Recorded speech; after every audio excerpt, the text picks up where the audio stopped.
Niratam Karunamayam Namami Chinmayam Devam Sadgurum Brahma Vidvaram Vasudeva Sutam Devam Kamsachanura Mardhanam Devaki Paramanandam Krishnam Vande Jagadgurum Tvameva Mata Cha Pita Tvameva Tvameva Bandhusya Sakha Tvameva Tvameva Vidya Dravidam Tvameva Tvameva Sarvam Namadeva Deva Tvameva Sarvam Gurudeva Deva. Hari Om.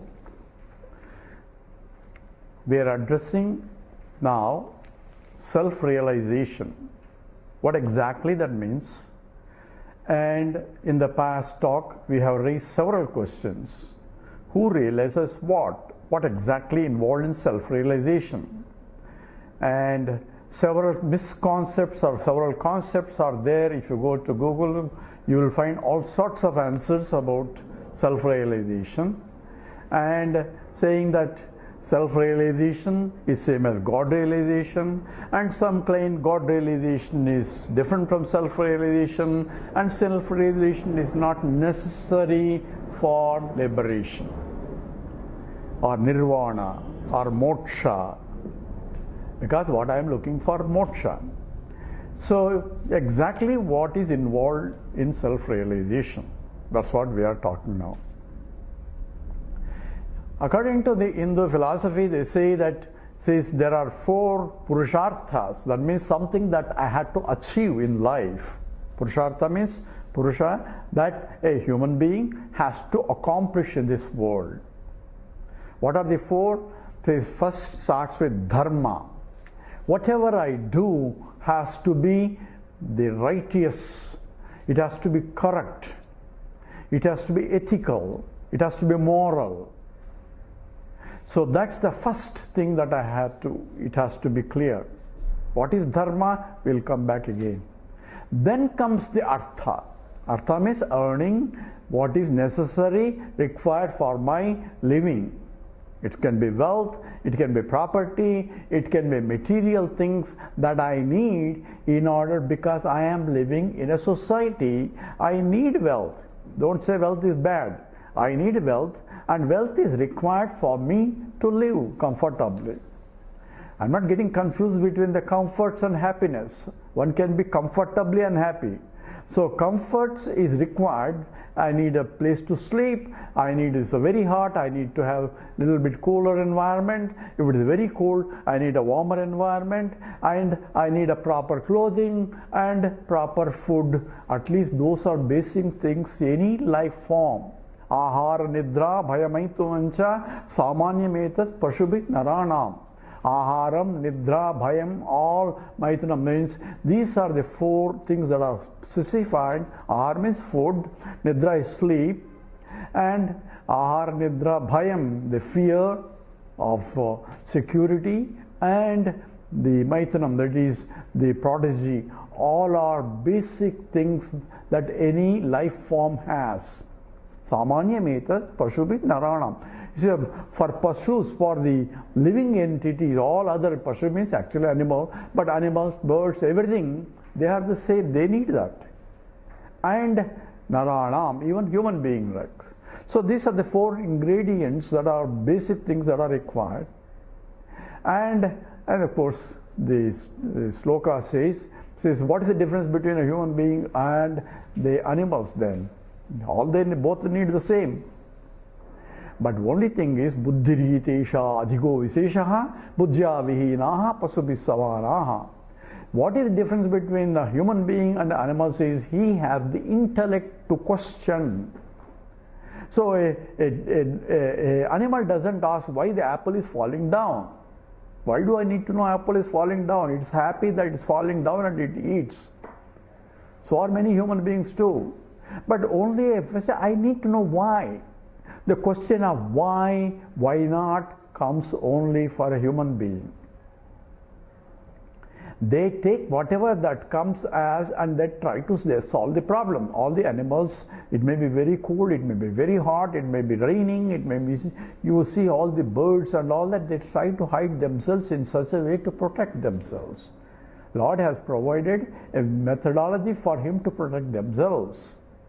They don't question why it is so.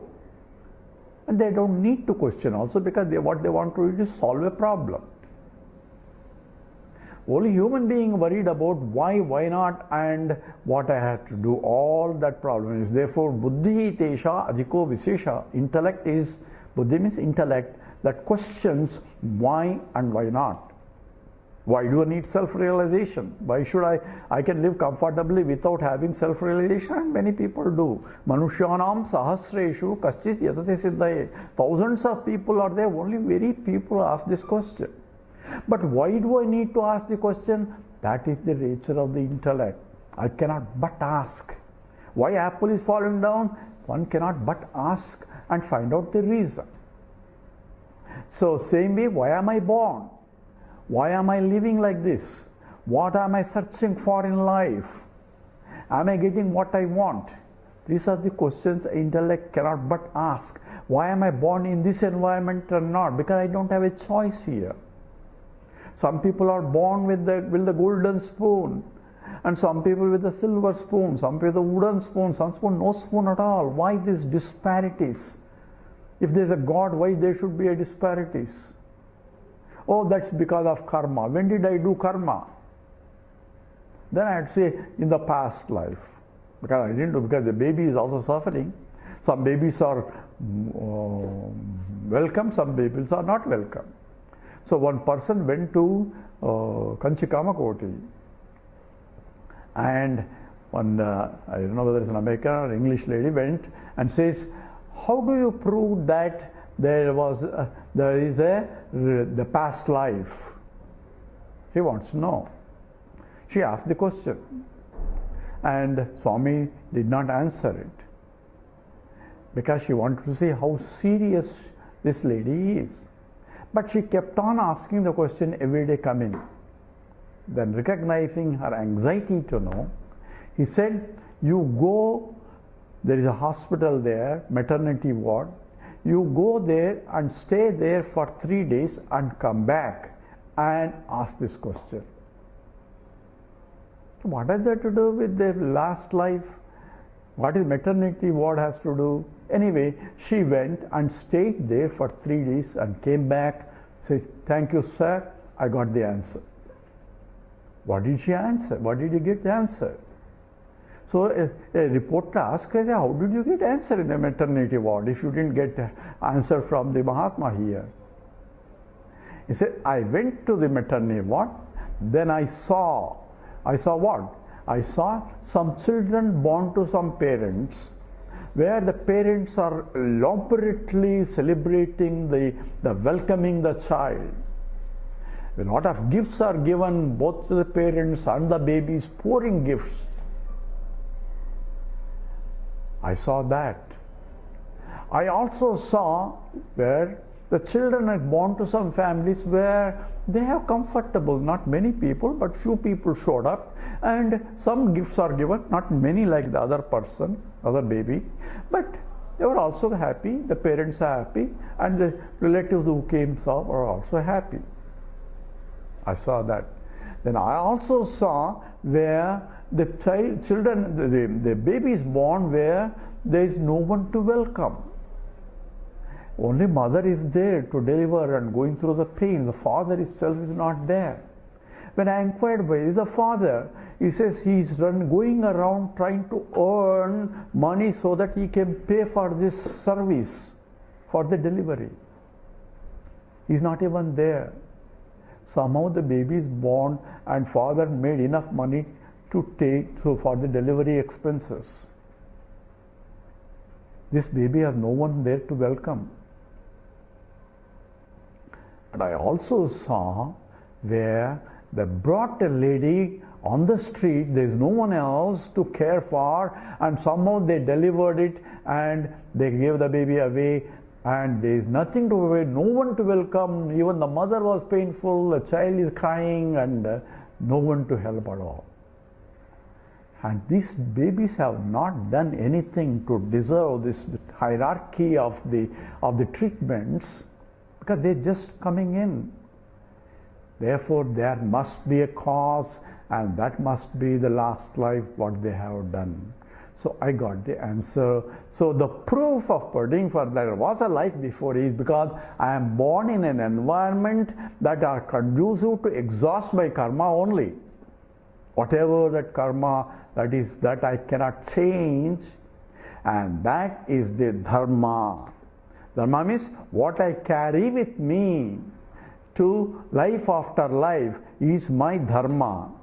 Nothing else will be carried. All other property I have to leave it. Says he, if I want to take it also, they won't allow me to take it. Other people are waiting to see that I don't take anything. That is it may be an emperor, but nothing else. Somebody said the Alexander died with the hands showing like this, saying that I'm not taking anything with me, even though I conquered so much of land, but nothing is coming with me. I cannot take any of that except dharma. Dharma is the good deeds and the bad deeds, all that is what is. Therefore, dharma comes first. So I have to tune my life to go towards the higher. Higher dharma is where it is a good that keeps me into a better environment to start with. First time being, say that is the dharma. Ramo vigrahavan dharmaha. That's what Maricha says, Rakshasa says about Rama. He is the embodiment of dharma itself. And dharma is the first purushartha. Then artha, kama. Artha means earning wealth according to dharma. Not cheating other people's earning. According to what I deserve, I have to earn. So dharma, artha, then desire comes the third, where I can fulfill my desires within the dharma and within my artha. Whatever I earn, within that I have to fulfill my desires. All three are essentially the one that is ephemeral, that is that which is continuously changing. So highest purushartha is moksha, liberation. Liberation from what? Liberation from the cycle of this birth again and again and again. Liberation from suffering, because I want to be eternally happy. So everyone is searching for, whether knowingly, unknowingly, is I want to be happy. So people are also looking for happiness also in fulfilling desires. They want to be happy. But what makes me happy is different from what makes you happy. So I want a hot cup of coffee in the morning. That is real happiness, I tell you. Madras cup of coffee. Whereas you say, no, it's not a coffee, it's a tea. The best choice.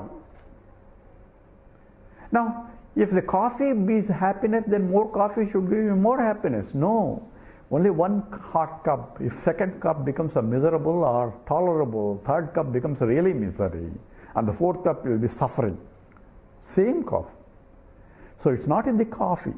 So what is happiness? I thought it is in the coffee. Whenever my desire is fulfilled, I say I'm happy. Happiness comes from my own self, because the longing mind, a wanting mind, a desiring mind is satisfied when my desire is fulfilled. Momentarily my desire is fulfilled, so there is a momentary happiness. The degree happiness depends upon the degree of my longing for it. I want to get promotion and I got it. I am so happy. How much I struggle to get happiness and struggle to get that promotion, and if I get, I am more happy compared to others. So happiness is not from the objective world, but happiness comes from a mind which is fulfilled momentarily. So everyone is looking for again another desire, but only problem is I can keep fulfilling the desires and be happy because I want happiness only. But only problem is it's like a pouring ghee to put out the fire. So the more ghee, the more flame only, the more desires and more longing, and it becomes a rat race. So however much you have, you are not happy with it because you want money to be happy. Then when you get secure, you still are not happy because you want more now. So the longing for more and more and more, because the mind will never get satisfied by fulfilling desires. So what I want is happiness, and I will never get happiness the way I am going after. That's what Vedanta says. Why I study Vedanta? To point out my problems. If I understand the problem, then Vedanta has done its job. So I don't need Vedanta then. Vedanta is trying to point out what is your problem and how to solve the problem also. So what is the problem? Problem is, the moksha, liberation is, I want to be free. Free from longing mind. Mind will be still longing as long as it feels it is inadequate with itself. I don't have it, therefore I want it. A mind that is fulfilled, that means mind that is full by itself, it has no more longing, no more wanting mind. His desires are all fulfilled because he is full. Less like when I am completely full, you may bring a delicious food that I like, but if I am already full, I don't want it, even though I like it. So therefore, a wanting mind will be there only as long as there is a wanting, desires. If I have no desires, or all my desires are fulfilled, there is no more desires left, then I am full as I am. Full means complete.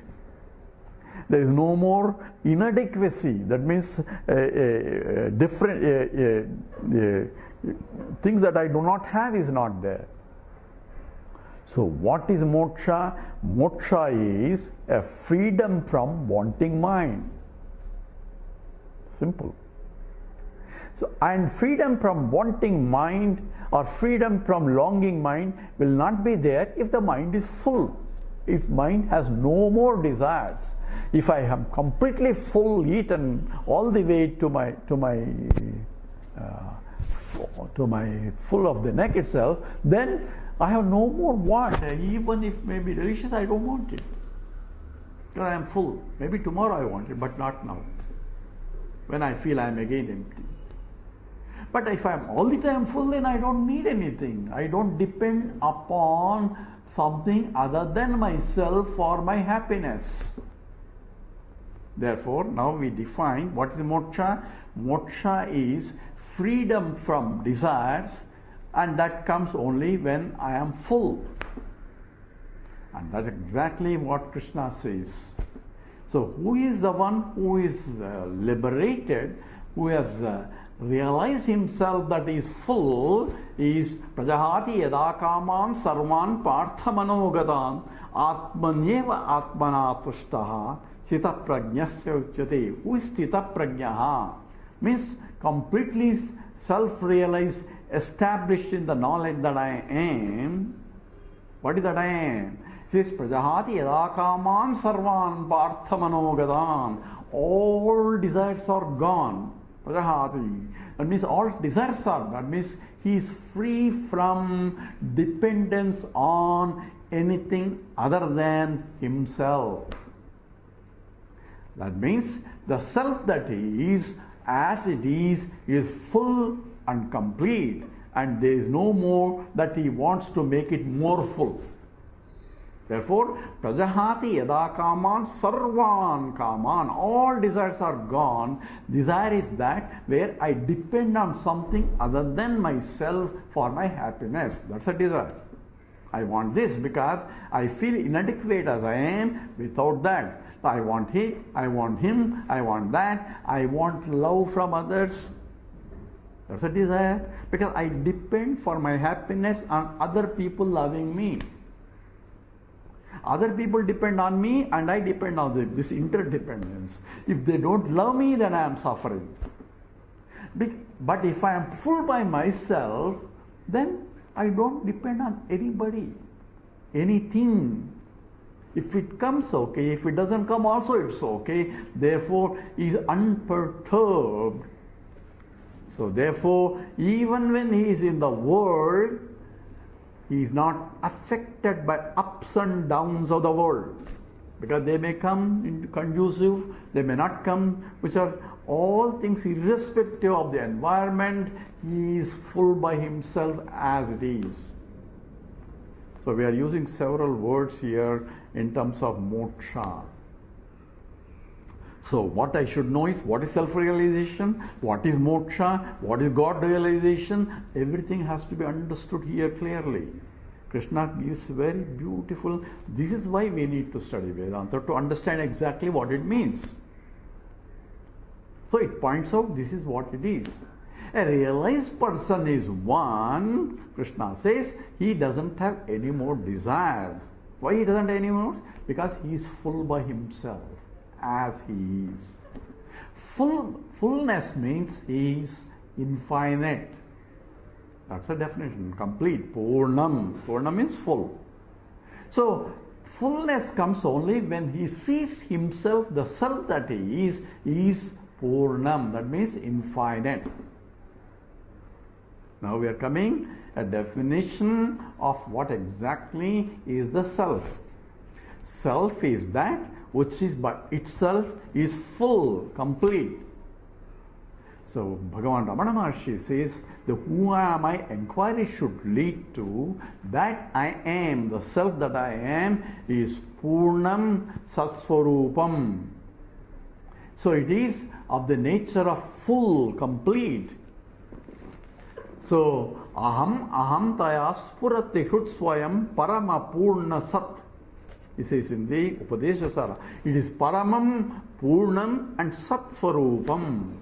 That is the nature of the self. That I am.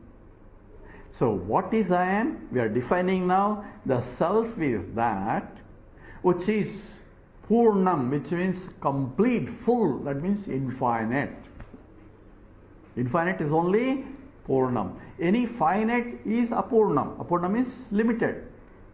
So any limitations will cause problems. So self should be is that which is complete and full, that means it is infinite. Therefore, Bhagavan Ramana Maharshi himself says it is of the Purnam and Satsvarupam. Aham taya spurati hrutsvayam paramam, Purnam and Satsvarupam. Paramam, Purnam and Satsvarupam. He uses three words. Paramam, Purnam and Satsvarupam.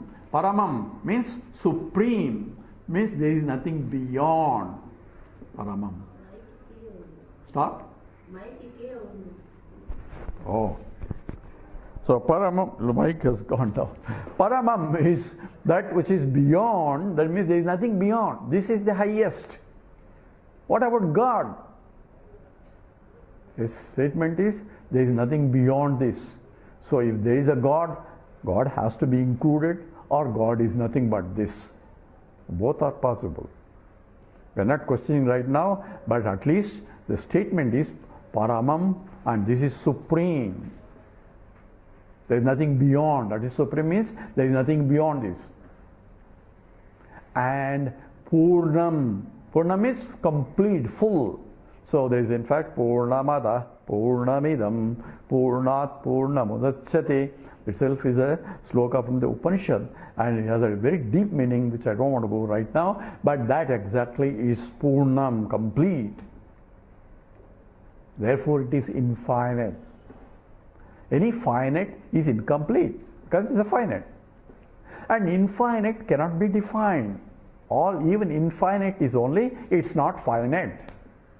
So when you say two lines meet in infinity, so I want to say where they are going to meet. If you're going to go there, it will be still finite. So you will be further you have to go. So they never meet, obviously. So, but two lines, even though parallel, then say infinite, that is a finite infinite because their spacing is limited. Even though they don't meet. But this is infinite in all respects. And that is called the Desha, Kala, Vastu, Aparichinnam. Infinite Purnam is defined as Desha, Kala, Vastu, Aparichinnam. Aparichinnam means limitless. Limitations of Desha, space-wise, Kala, time-wise, and vastu, object-wise, means one object differentiates other object. One object limits the other object. I am here, I am not there. So space-wise I am limited, time-wise I am limited, and object-wise I am limited as I am right now. Because I take this body as I am. So body is limited. Spatially, there is a date of birth and date of expiry also. That which is born has to die. Jatasya hi dhruvo mrityu. Whatever is born or whatever is starting has to end. That's the law. So don't ask for eternal life, because what you are talking about body has to die. So spatial limitations and time-wise limitations, desha, kala, and vastu, object-wise, means I am here, I am not that. I am separate from the rest of the world. That's a separation. So I am and the rest of the world. So I am not the rest of the world if I say, then it is separate. I am limited by the world, because I am not the world. So Purnam includes therefore everything. So infiniteness cannot exclude anything. You have to be careful here. So when we say moksha, moksha is what? It is, does not have any limitations of whatsoever. So if there is a moksha, if there is a nirvana, if I am going to somewhere and all that, if it is limited by space, whether it is a Vaikuntha or Kailasa, if I had to go to Vaikuntha for liberation, that means I am not here and I am only in Vaikuntha. Spatial wise is limited.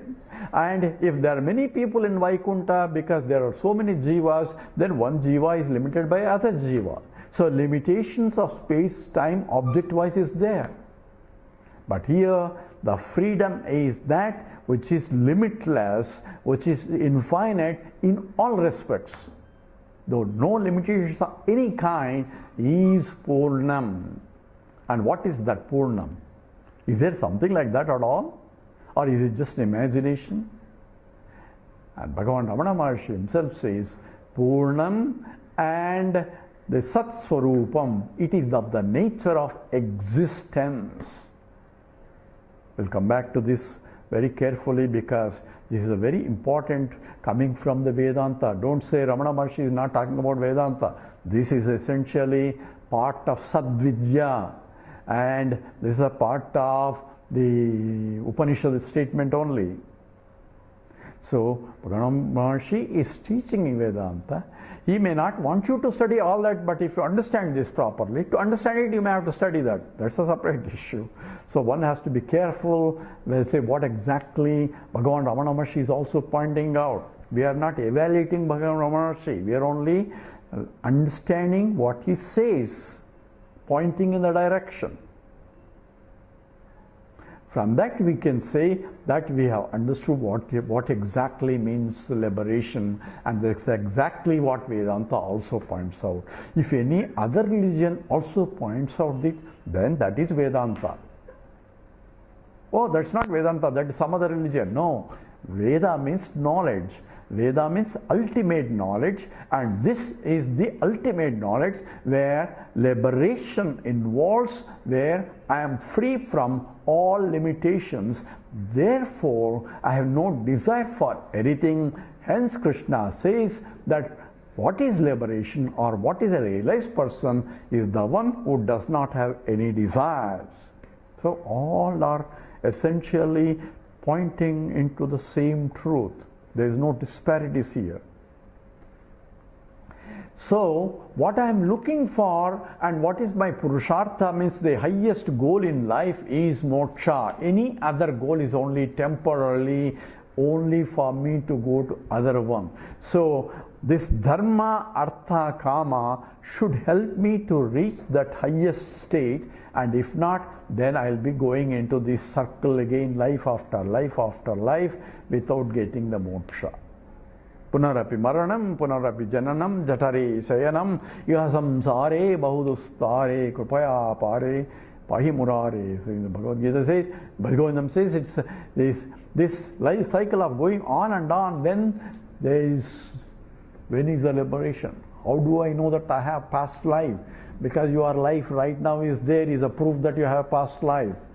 It's like asking, I don't have a tongue to speak. He's talking at the shouting of his mouth. He says, I don't have a tongue to speak. The very fact that you are able to say it because you have a tongue.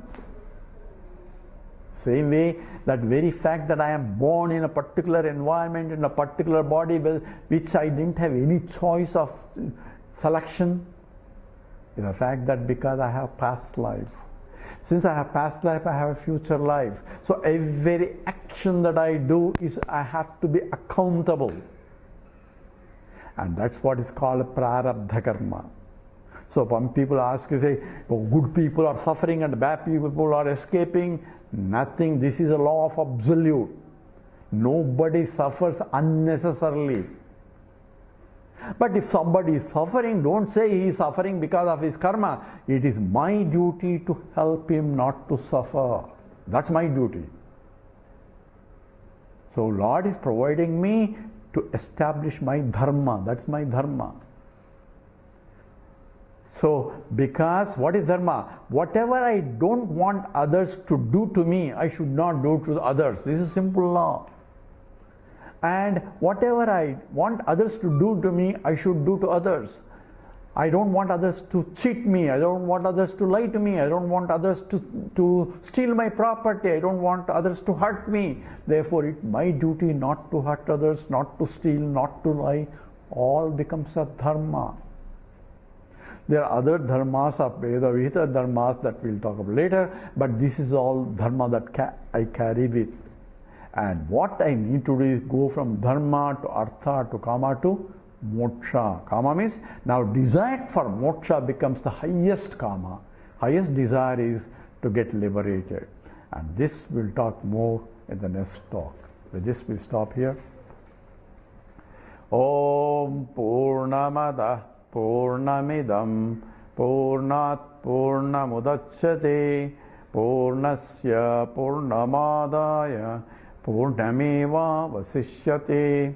Om Shanti Shanti Shanti. Harihi Om Sri Gurubhyo Namaha. Harihi Om. All a minute, Sama?